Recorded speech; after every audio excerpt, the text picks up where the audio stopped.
Bismillahirrahmanirrahim. Assalamu alaikum. My name is James Frankel. I'm going to be speaking to you a little bit about my experiences coming to Islam. I'm speaking to you now from Honolulu, Hawaii, and it is September 2011. I'm sorry, 2010. Getting ahead of us. I am a professor of comparative religion, and I teach classes in Islam also at the University of Hawaii at Manoa. And I've lived in Hawaii now for just over 2 years, and just entering my 3rd year. And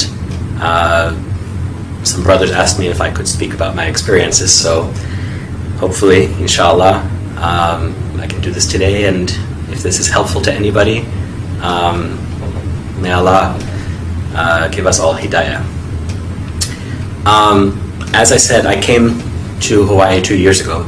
Before that, I lived in New York City. I was born and raised in New York City, born in 1969, and grew up in Manhattan and part of the time in Brooklyn, another few years of my life. For the most part, had a very happy family life. My parents raised me not with any particular religion, but I think with basic set of moral values. Actually, by heritage, my background is Jewish, but I grew up in a very secular household, and there wasn't a lot of religious practice. The only connection I really had to any kind of traditional religion was from my father's side, my grandmother, my father's mother, who was a practicing Jew. And, it's from her that I learned a few things, Bible stories, stories of the prophets. And for a brief period, my parents actually attempted to send me to a Hebrew school to learn more, but I was not very comfortable there, and actually got kicked out for asking too many questions. So this is probably my character, and it has brought me, I should say, to where I am today. As a professor and as a Muslim, I continue to ask a lot of questions. So I grew up in this way, without any real religious foundation, and this continued through my life into my late teens, and I was actually at the age of 13. I had 2 experiences that are worth mentioning. One, I read the Communist Manifesto of Karl Marx and decided that I was a communist at age 13. I thought the values were sound, and I thought the philosophy was potentially beneficial to people. Also at that time, I suppose this might be one of the earliest exposures to Islam that I can remember. My best friend at that time was from Pakistan. I went to an international school, so I had friends from all over the world. I had a Pakistani friend who gave me a copy of the Quran and thought that it would be, he wanted me to read it. He said, "I don't want you to go to hell."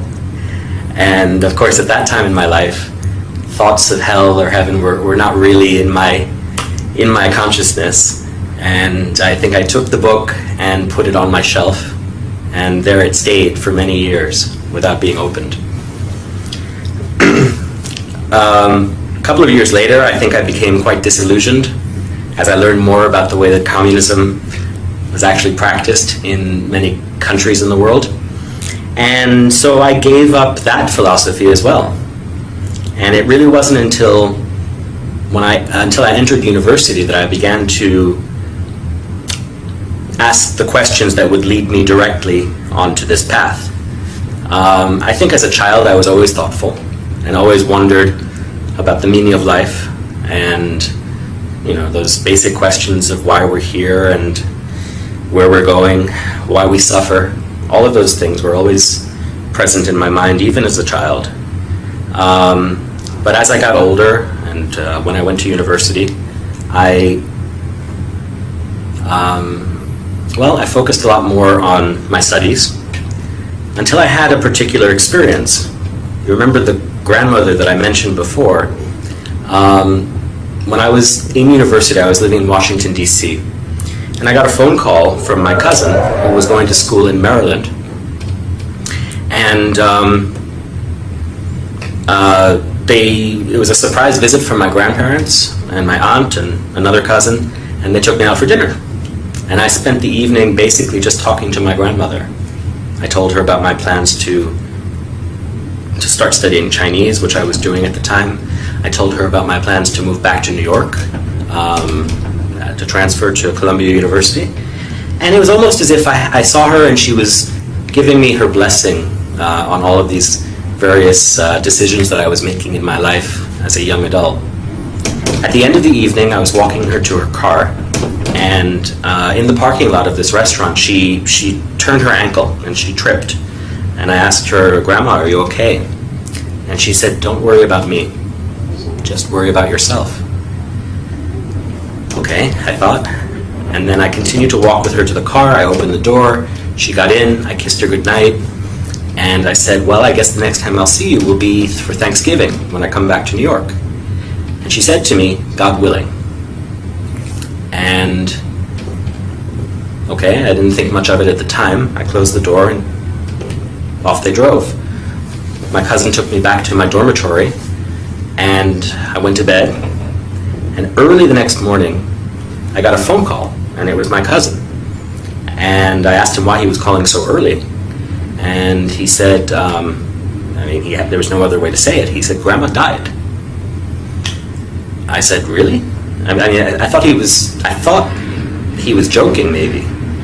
I said, "What are you talking about?" And he explained that she had a heart attack in her sleep.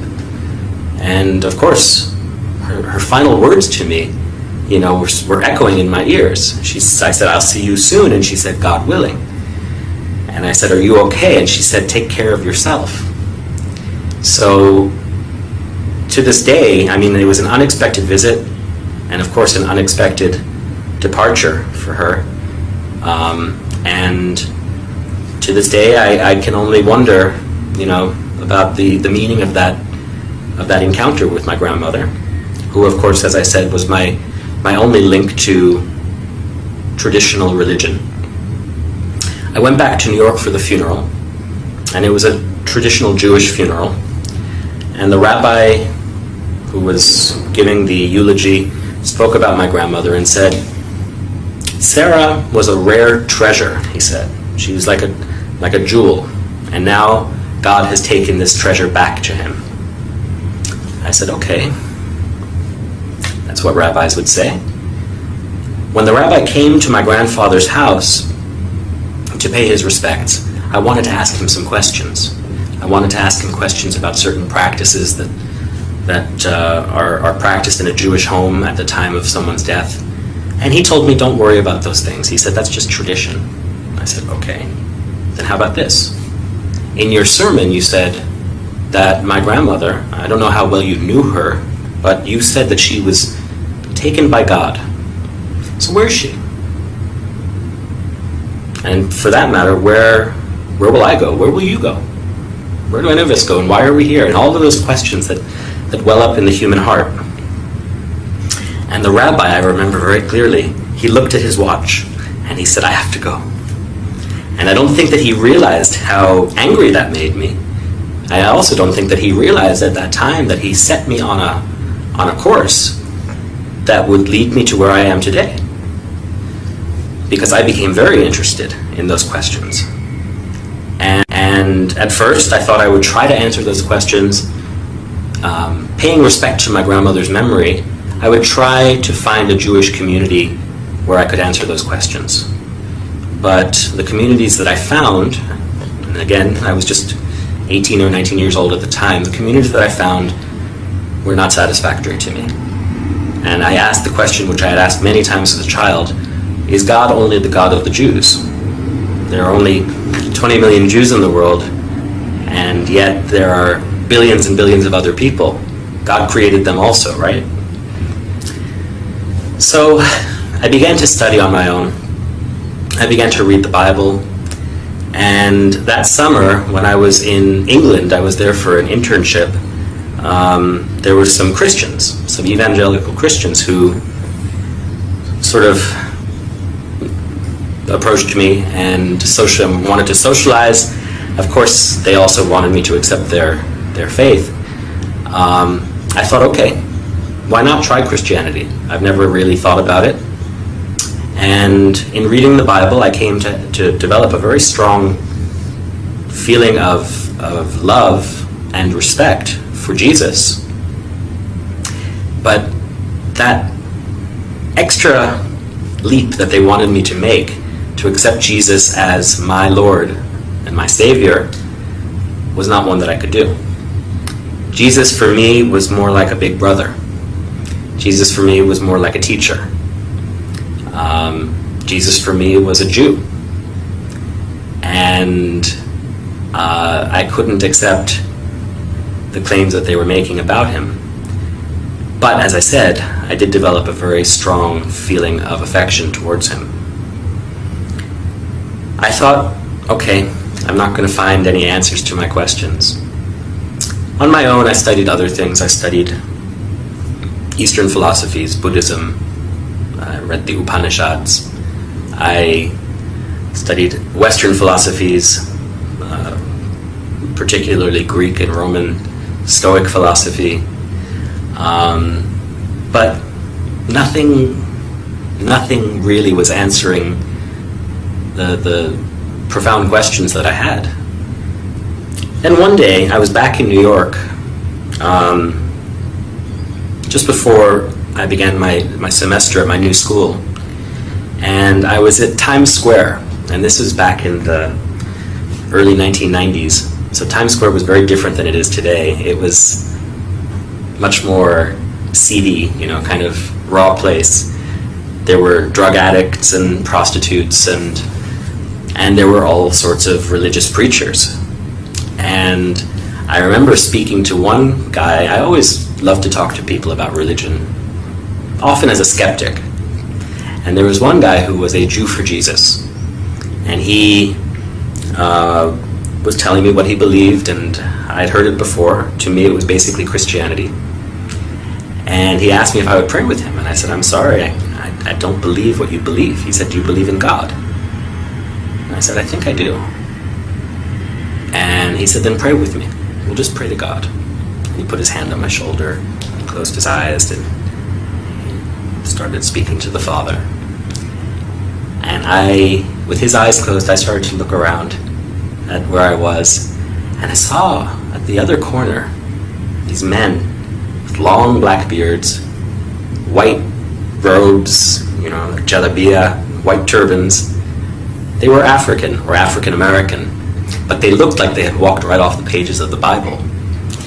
They looked like Noah or Abraham or something like that. So I thought, well, I know you shouldn't judge a book by its cover, but why not? Why not talk to them? And I went over after the Jew for Jesus finished praying. I went over to them and I asked them what they were preaching. And they told me I probably wouldn't be interested in it. I said, why not? And they said, well, because you're the devil. I said, really? I'm the devil. And they said, well, all white men are devils.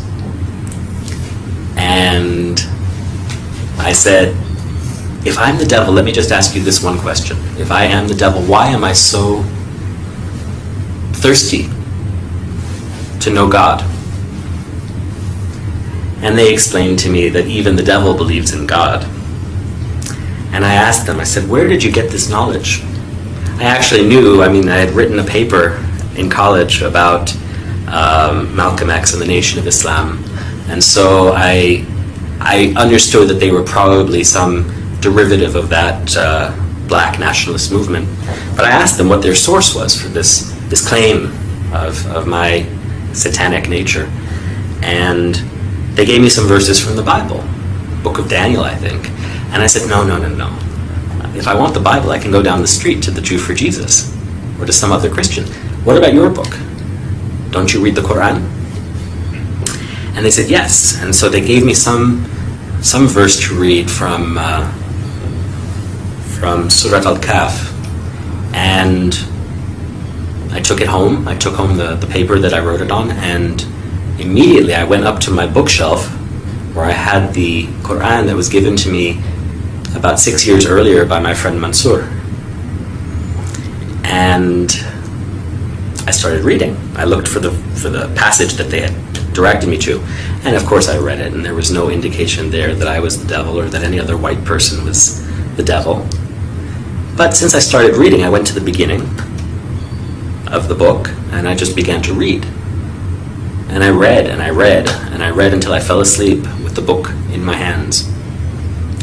And the next day, I read, and I read, and I read when I had some free time. And any time I had free time, between classes, when I was commuting to school on the New York City subway, I was just reading the Quran.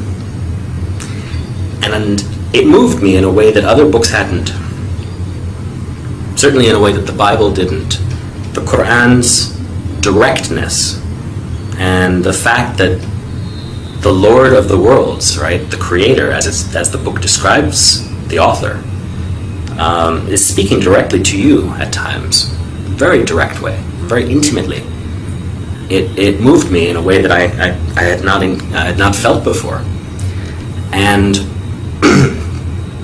I can't tell you where or when exactly. I know that there were times that I would read it, and sometimes I could feel tears in my eyes and running down my face. Sometimes I would read it and the hair on my arm would stand up, or on the back of my neck. And I can't pinpoint precisely the time or the place, but at some point I think that I had realized that I was reading the words of God. Well, around New Year's of that year, this is, I guess, about 1990, January of 1990, I was out with some friends from high school. We were having coffee, and we were just talking about what was going on in our lives. They asked me, what do you believe these days? Because they knew me when I was a communist, and they knew me when I went through many different phases as a young person. And they knew me as someone who didn't really believe in anything. So they asked me, and I said, well, I believe in God. And they said, really? What God? I said, there's only one God. And they said, where did you get this from? I said, well, for me, it was from reading the Quran. And they said, so you've been reading the Quran, so you must believe that this is the message of God, and Muhammad is the messenger of God. And I said, yeah, I guess so. So they said, okay, let me get this right. You believe that there's only one God, and that Muhammad is his messenger. I said, yeah, when you put it that way, I do. And they said, you're a Muslim. And I laughed. I said, I'm a Muslim? You're a Muslim. You're from Pakistan. I'm just a guy who believes in God. They said, no, you're a Muslim. If you believe that there is no God but the one God, and that Muhammad is his messenger, you are a Muslim. And I was in shock. For the next few days, had to think about what that meant. And I contacted my friend Mansour, the one who had given me the Quran when I was 13 years old. He was at University of Pennsylvania, and he was working in the Muslim Students Association there, I think. I thought I had heard that. And so I asked him if he could send me some literature that might, give an introduction to Islam, and also, the life and the requirements, I guess, of a Muslim. And he sent me a book or two, and one book in particular, Islam in Focus. I can't remember the author's name right now, but this book provided a very good introduction, not only to basic beliefs, but also to the 5 pillars of Islam. And I learned how to make salat. I learned how to pronounce the Shahada. I learned how to make my wudu. All of these things from that book. And I started praying. I guess you could say I was a closet Muslim, because I was living in my parents' home at that time, and I would close the door and I would say my prayers. And even the first time that I ever fasted in the month of Ramadan, I did it completely on my own. I had no community. I just found out what time the sun would rise and what time the sun would set, and ate at the times that were permitted. And so for the first 6 or 8 months of my life as a new Muslim, I did this completely alone. And my guide was the Quran and the book of this scholar. And that's the story of how I embraced Islam, actually. At a certain point, I had to tell my family. And so this was sort of coming out of the closet. And one night at dinner, I was sitting with my family, and I told them, I said, I've been reading the Quran. They said, yeah, we know, we've seen you carrying it everywhere. And I said, I really believe it. And I said, what I've learned is that besides believing, there are certain practical implications of that belief, which I have chosen to follow also. So I guess that makes me a Muslim. My mother's reaction was very strong. She cried. And I think she asked herself, and probably looked at my father and thought, where did we go wrong? How did this happen? I think my father's approach was much more relaxed. He probably thought to himself, well, my son was a communist when he was 13. He was, a skinhead when he was 16. He went through so many different phases, maybe this is just another phase. And I suppose both my mother and my father were onto something. I mean, this was a phase, but it wasn't just a passing phase, or so I thought, or hoped. And my mother must have realized that I was serious. But of course her reaction was one of fear and regret, which I suppose are understandable when one is ignorant and only has distorted perceptions based on misinformation or limited information. So there were great challenges in those first years trying to communicate with my parents. I have to say, alhamdulillah, they are very understanding, and they've been very patient, and we've come to a better understanding. At first I think my mother worried that I would turn into some kind of a monster. But I tried to reassure her that, since embracing Islam, I'm a better student. I think I'm a better son, And, it wasn't as though I was a bad person before Islam. Maybe for some people, setting foot on this path is necessary for them to be able to reform themselves. In my case, I thanked my parents, actually, for giving me the values that I was able to recognize when I came to Islam. And as I said, I wasn't a bad person, inshallah. Islam has made me, makes me, and will make me a better person. So, everybody's path is different, how they get there, and even once they embrace Islam, everybody has a different way of understanding this path. For me, it has a lot to do with learning and knowledge. I think that the basic purpose of life, the basic purpose of Islam, is to gain knowledge. Knowledge of ourselves, knowledge of our world, of our universe, and knowledge of our intimate relationship with Allah. So this has propelled me into my career. I don't know that I would be a professor today if I hadn't become a Muslim. I'm not saying that everybody should be a professor, but for me it's been a long journey of learning and now teaching. Along the way I've gained a great respect and appreciation for other religions also, which I don't think I would have had I not had this grounding in Islam. And I think that something that new Muslims should take to heart is that when one becomes a Muslim, one doesn't become a different person. Rasulullah sallallahu alaihi wasallam said that people bring to Islam what they had before.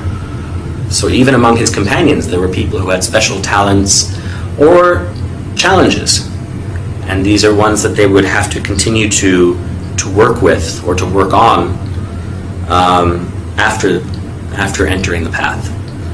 So similarly, I think I can say that's true for me. There are many challenges, and life continues to have its struggles. It just requires patience. For me, this is almost a 20-year journey, and only Allah knows how and where it will end. So my advice to new Muslims, or even to people who have been Muslim for a long time, is just to bear with patience and see what Allah will surprise you with. Not with fear, but with love and with hope. If there are non-Muslims who are hearing me today, I think you owe it to yourself to know as much as you can about the things in the world around you. Islam is certainly present in the world. It's almost unavoidable in the news and in the world around us. And if you don't know any Muslims, probably will at some point. I think it behooves all of us to know each other. So, if you're curious, there are lots of resources out there. If you're in Hawaii, give me a call. I'm at the University of Hawaii at Manoa in the religion department, so if I can be of any help, let me know. And even to those people who are from Muslim families or who are, we can always increase in knowledge and in compassion and in love for each other. So it's that's my wish for all of you, and thank you for listening. With that, I say assalamu alaikum.